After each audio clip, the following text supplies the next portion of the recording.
Hi everyone, welcome back to Dobby Books. So today I did my usual Saturday morning library run. I found some wonderful finds, but I have two different stacks to show you. A stack from the books that I got today at my local library sale, and a separate stack that I purchased when I went to my local indie bookstore. It's called The Open Book.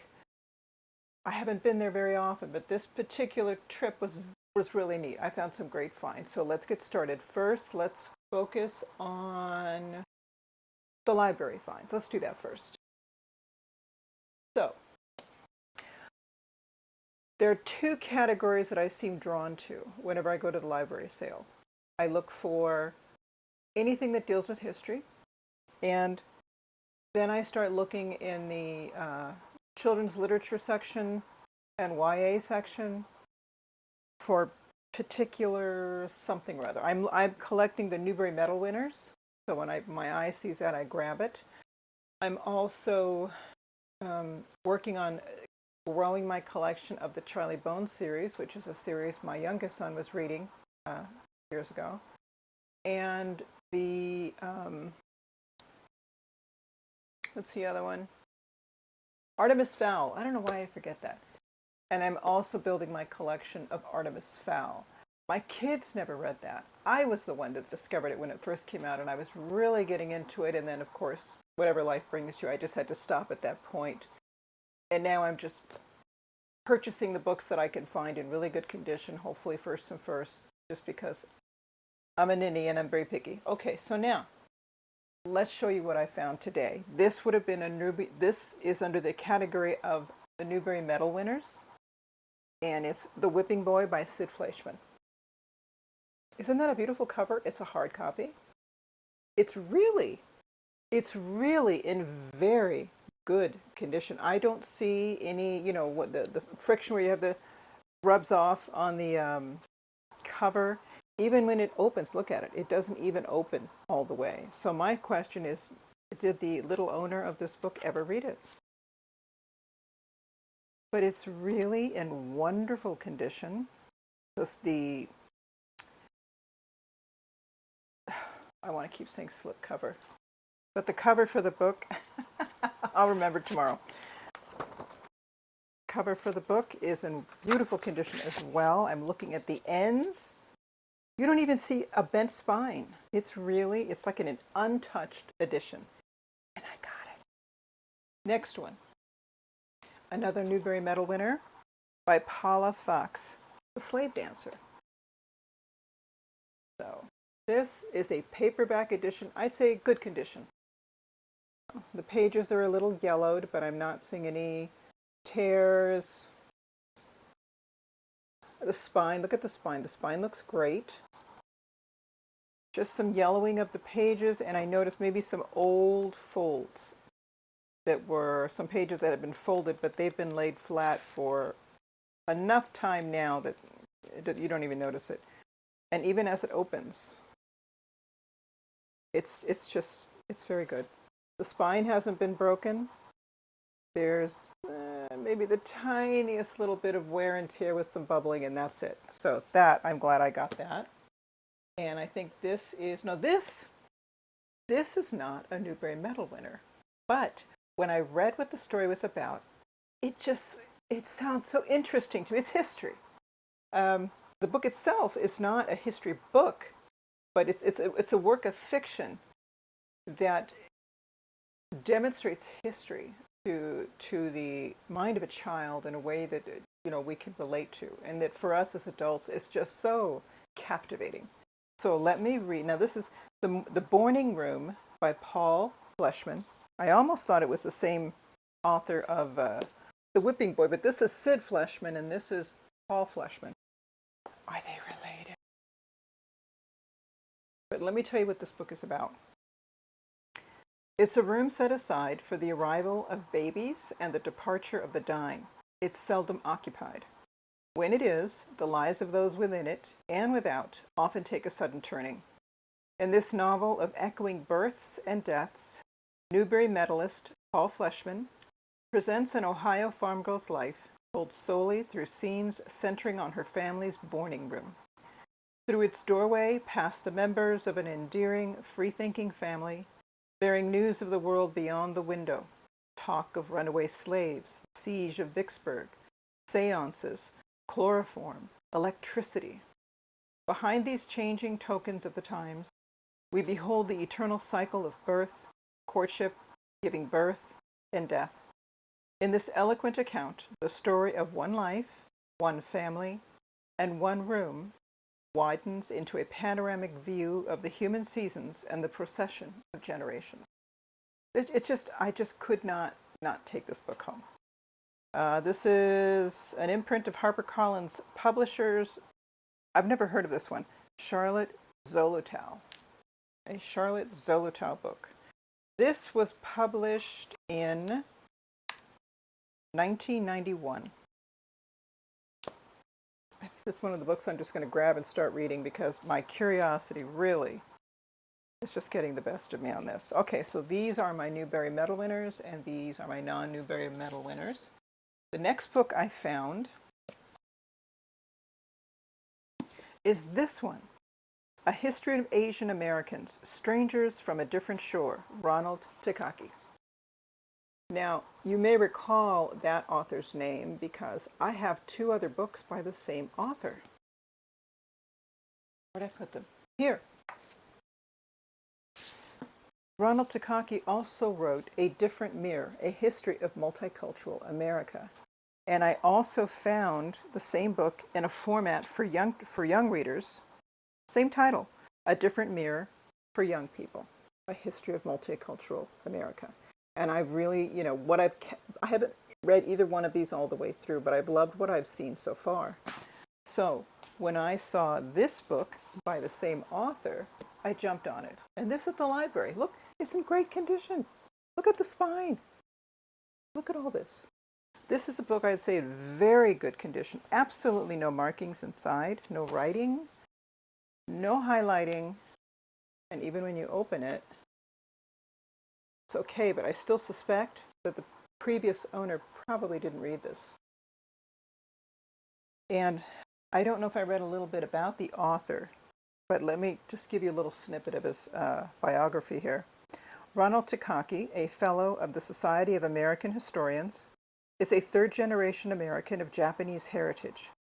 He holds a doctorate in history from the University of California, Berkeley, where he has been a professor of ethnic studies for more than 2 decades. And of course it mentions his book, A Different Mirror. He's also written another book entitled A Larger Memory, A History of Our Diversity with Voices.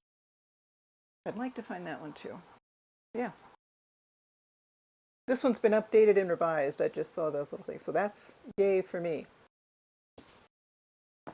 I saved the best book for last. I think I heard about this last book. It had to have been on BookTube. It had to. I don't think I've read it in any of the other books that I'm currently reading because I just don't see how. But I'm going to play it safe and say that I heard it from Stephen Donahue. That'll work. Okay.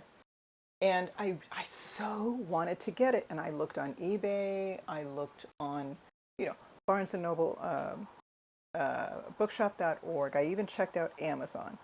And the book itself was selling for, I think one of the lower prices I found was $49, $45. And I preferred a hard copy because it's such a monster book. But what it seemed to be so recommended because the person who wrote this apparently lived through it. I don't know if as an observer or a citizen in Europe. But from what I heard about the book and loving history, this is what I wanted. And I was sort of biding my time on eBay, waiting to find a good price and a good copy. And that's what I've been doing over the last few weeks. And lo and behold, I go to the library, I'm looking in the history section, and they have 2 sections in this library. They have the section towards the farther end where everything's already in shelves and it's labeled much like the library would be. It's easier to find a book there.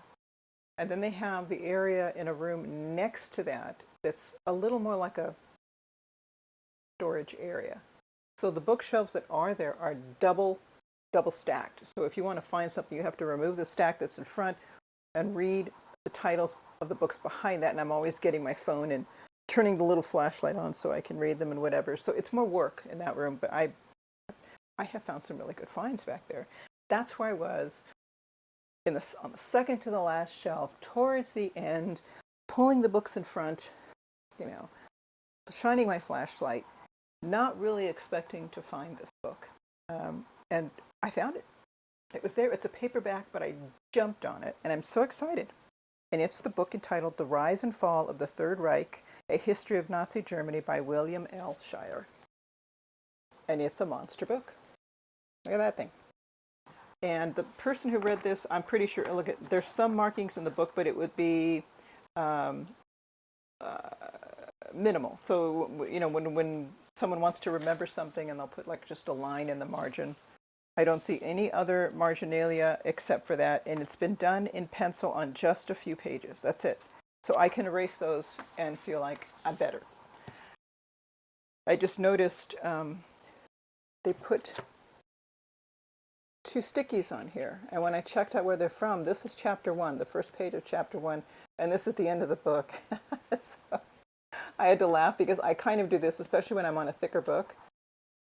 If I'll either put a sticky where the last page of the story is at, or if I'm on, if it contains, oh gosh, what was the last one that I had read? Middlemarch.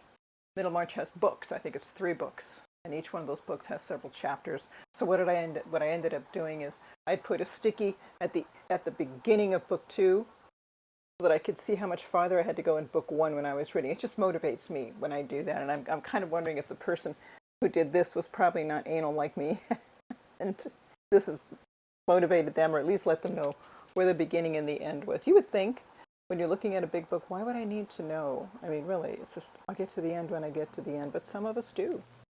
So this is a book I say was in good condition. Some of these pages were a little bit crinkled, but I'm pretty sure that happened at the library, because when they put books in, people aren't always careful when they put them in there. But I'll have it weighed down like this, and that'll help the pages to flatten out a little bit more. I'm very excited I found this. I did not expect to. So those are all my library finds, and I paid a whopping $5. Big spender that I am. All right, so that's that. Now, earlier last week, I had gone to Staples because I needed printer paper, and I remembered, there's a bookstore called The Open Book that's just a couple stores down. Let me check it out. Really dangerous thing to do. But I went anyway. And I found some great books. And one of them I was excited about. No, 2 of them. 2 of them. You go into a bookstore, you have in mind what you're looking for, so you kind of wander over in that direction and see what you can find, which is kind of I started with the classic section, didn't really find anything I wanted, then I meandered over to the history section, and I found The Origin of Species by Charles Darwin. This is a Penguin Classics edition. This particular one was published in 1985. It's in good condition, clean pages, spine is intact. I can live with it. I'm glad I found that. I have the autobiography of Charles Darwin. Now I have The Origin of Species. And I want to also add to this book a children's version of The Origin of Species. And there are 2 books I have in mind. Both are illustrated texts. And I'll place them up here so you can see each one. I still need to at least order them and look them over to see which one I want to keep. If I can find either one of them at a bookstore, that would be preferable, because then I could just look at it then and there. But that would help me to complete my collection. The original, the autobiography, a children's version of this, that would be wonderful. And how much did this cost at the Open Book? I don't know.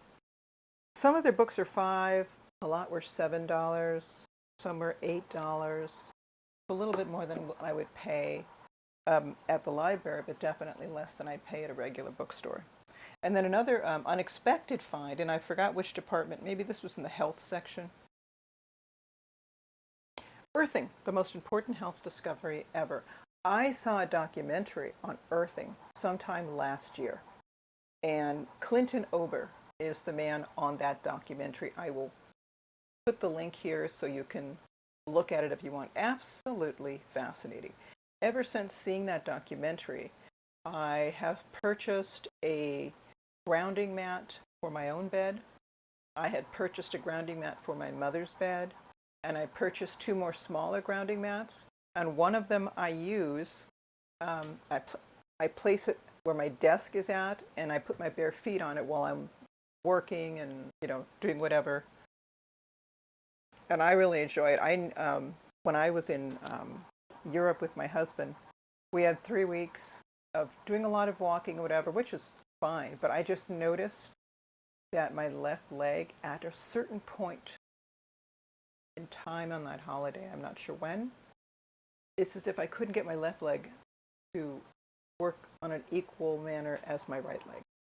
I always felt like my left leg was just a little bit behind, and I struggled to catch up with my husband, which is weird because I'm the one that walks fast. Yeah. And I was just really like, what is wrong with me? What is going on?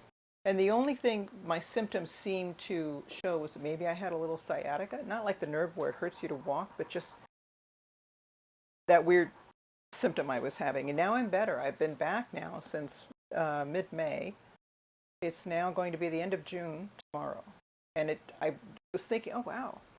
I don't know when it stopped, but it stopped. And now my legs are working great again. They're in sync. And I'm crediting that to the fact that I was, once again, when I got back home, I've been sleeping on top of a grounding mat every night. So I know there's something to that. Now, the last 2 books were the surprises. I'm so happy I found them. One I had on a wish list and sitting in my shopping cart on bookshop.org, and I think the other one was on Barnes & Noble. I wasn't ready to buy them yet, but I knew I wanted them. I didn't want to forget about them, and that's usually what I do. If it's not on a wish list, I'll just have it sitting in the basket, sitting in the shopping cart for a little while. And this was one of them. The Coming of the French Revolution. And again, I don't know where I heard about this. Obviously, when we read a lot, we hear about something in another book, and I think I found out about this one in another history book that I was reading. And when I learned about it in that book, really encouraged me, had me wanting to find it. But this was an exciting find. I didn't expect to find this, and I'm so glad that I only paid something like $5 for it, and not what I would have paid for a brand new one. It's in great condition, no writing or anything, and that's great. And the last one I found, remember how I told you, I think there's that book that we always want to buy, that every time we see it at the bookstore, we're going, I still want that one, but I don't know, you know, we just can't quite step over the broom, so to speak, and get it. And this was one of them. HeartShaped Box by Joe Hill. This was at the open book. It's in excellent condition. I'm thinking, okay, possibly a former library book, because it has the typical library kind of, it's got a Brodart cover on it, so maybe the previous owner was just as meticulous. Good for him. I really wanted to purchase this book. I was looking at it whenever I happened to stop by at Barnes & Noble. I'd look at the paperback one and say, you know, I really should buy a Joe Hill novel, because I've heard so much about him. I've read short stories by him, and I like his writing. And this is one of his earlier books, so I thought, well, I don't know, I'll think about it. But it was an unexpected find at the bookstore. I'm glad I found it. I think I paid $7 for this. It's in great condition, absolutely great condition. Finally, I have a Joe Hill book. So this was one of my happy finds. And that is it, everybody. Those are my finds. I'm still reading David Copperfield. I'm almost done. This book keeps me away from the other 2 books that I'm reading. But I think I'm going to finish this first, because I'm loving this book. This is an awesome book, everybody. David Copperfield. It really is. It's just wonderful. You're really rooting for him, and all sorts of things go on, not just the child suffering and loss in a family, but there's the friendship, and then there's love, and then there's uh, surprise things that happen right now. Oh, it's a great book. I'll talk more about it later. But I truly am enjoying David Copperfield. And that's it, everyone. That's what I've got this weekend, and I'm still reading. So I'll talk to you later, everybody. Enjoy your weekend. Bye-bye.